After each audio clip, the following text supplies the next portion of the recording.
छांगुर बाबा, ये नाम आपने पिछले दिनों अखबारों और टीवी की खबरों में जरूर सुना होगा। इनके नाम पर 100 बैंक खाते और करीब 500 करोड़ रुपए की प्रॉपर्टी मिली है। स्विस बैंक में भी अकाउंट है। महिलाओं के अलेजेड धर्मांतरण यानी कि रिलीजियस कन्वर्जन समेत इन पर कई सीरियस एलिगेशंस लगे हैं। आज के इस न्यूज रिपोर्ट में बताएंगे कि ये कौन है, कैसे इन्होंने अपना एक अलग ही एम्पायर खड़ा कर लिया है और क्या है इनकी असली कहानी। जमालुद्दीन उर्फ छांगुर बाबा पर 1500 से ज्यादा हिंदू महिलाओं के रिलीजियस कन्वर्जन का आरोप है। ईडी, एटीएस और इनकम टैक्स जैसी एजेंसीज ने इस बाबा के खिलाफ एक्शन लेना शुरू कर दिया है। उससे पूछताछ में लगातार नए फैक्ट सामने आ रहे हैं। इनका पूरा मामला क्या है और पूछताछ में क्या क्या खुलासे हो रहे हैं वो हम आपको आगे बताएंगे, लेकिन सबसे पहले आपको ये बता दें कि ये बाबा आखिर हैं कौन। छांगुर बाबा 78 साल के हैं। इनिशियल डेज में ये साइकिल पर गांव-गांव घूमकर ताबीज और स्टोन्स बेचते थे। 2015 तक उन्होंने खुद को पीर बाबा या हजरत बाबा जलालुद्दीन के रूप में लोगों के आगे पेश करना शुरू कर दिया। इनके मेन टारगेट होते थे वो लोग जो परेशान और हेल्पलेस हों। मेन टारगेट विडोज यानी कि विधवा औरतें होती थी। अब छांगुर नाम के पीछे भी एक दिलचस्प कहानी है। इनके एक हाथ में 6 उंगलियां थी, इसीलिए इनका नाम पड़ा छांगुर बाबा। एज पर मीडिया रिपोर्ट्स, ये रिलीजियस कन्वर्जन के बदले में इन औरतों को सपोर्ट देने का आश्वासन देते थे। धीरे धीरे ये नेटवर्क बलरामपुर से लेकर भारत नेपाल बॉर्डर तक फैल गया। साल 2020 के बाद बाबा ने गाड़ी वगैरह खरीदनी शुरू कर दी और ऐसे इंटेलिजेंस एजेंसीज की नजरें इन पर पड़ी। अब समझते हैं कि कैसे बना करोड़ों का नेटवर्क। इंडिया टुडे में छपी एक रिपोर्ट के मुताबिक एटीएस की जांच में ये पता चला है कि छांगुर बाबा ने एलिजिडली मुस्लिम कंट्रीज से नेपाल के रास्ते 300 करोड़ रुपए की फंडिंग ली।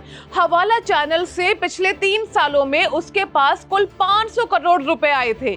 ये पैसा एलिजिडली रिलीजियस कन्वर्जन कराने के लिए इस्तेमाल किया गया।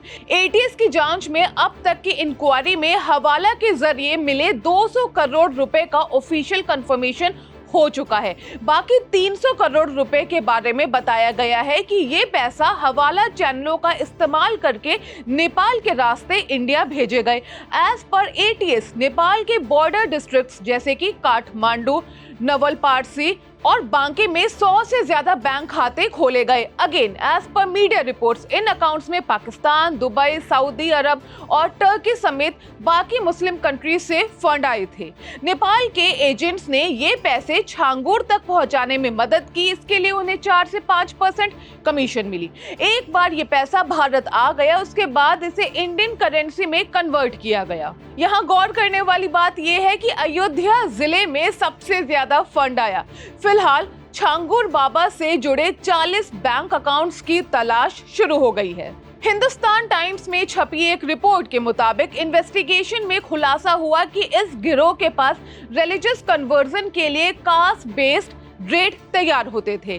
जैसे कि एचटी की ही रिपोर्ट में एक एटीएस ऑफिशियल को कोट करते हुए बताया गया, कोट अनकोट, इस ग्रुप ने अलग अलग कास्ट के लिए फिक्स रेट तय करके रखे थे। ब्राह्मण, सरदार या क्षत्रिय लड़कियों के रिलीजियस कन्वर्जन के लिए 15 से 16 लाख रुपए, ओबीसी लड़कियों के लिए 10 से 12 लाख रुपए और बाकी कास्ट की लड़कियों के लिए 8 से 10 लाख रुपए फिक्स किए गए थे।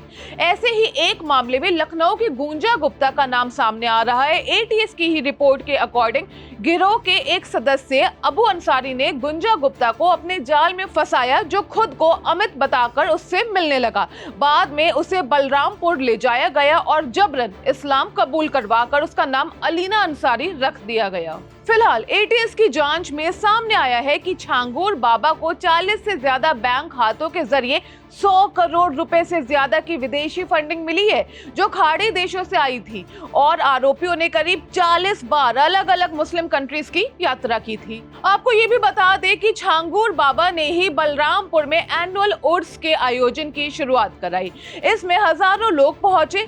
ऐसा कहा जा रहा है कि इसी आयोजन में कन्वर्जन रैकेट का बेसिक काम शुरू होता था। Again as per media reports, महिलाओं को फंसाने का जिम्मा नसरीन नाम की महिला के पास था। अब यहाँ नसरीन की भी एक कहानी है।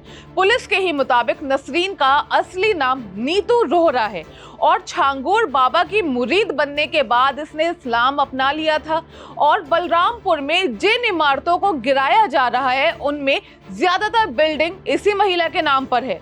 एटीएस की एफआईआर से कई और खुलासे हुए हैं। छांगुर बाबा ने शिजराए तैयबा नाम की किताब के जरिए दलितों, गरीबों और महिलाओं को इस्लाम अपनाने के लिए प्रेरित किया। जांच में पता चलता है कि बाबा 3 से 4 हजार हिंदुओं को लालच देकर या जबरन इस्लाम स्वीकार करवा चुका है। इनमें करीब 1500 महिलाएं हैं। छांगुर बाबा का सहयोगी नवीन रोहरा भी ईडी और एटीएस के रडार पर है। नवीन कुछ समय पहले दुबई से आया था। जांच में पता चला है कि उसके खातों में करोड़ों रुपए ट्रांसफर किए गए हैं। यूपी के एडीजी अमिताभ यश ने पिछले दिनों मीडिया से बातचीत में कहा कि ये एक बड़ा धर्मांतरण रैकेट है जिसकी जांच एटीएस कर रही है।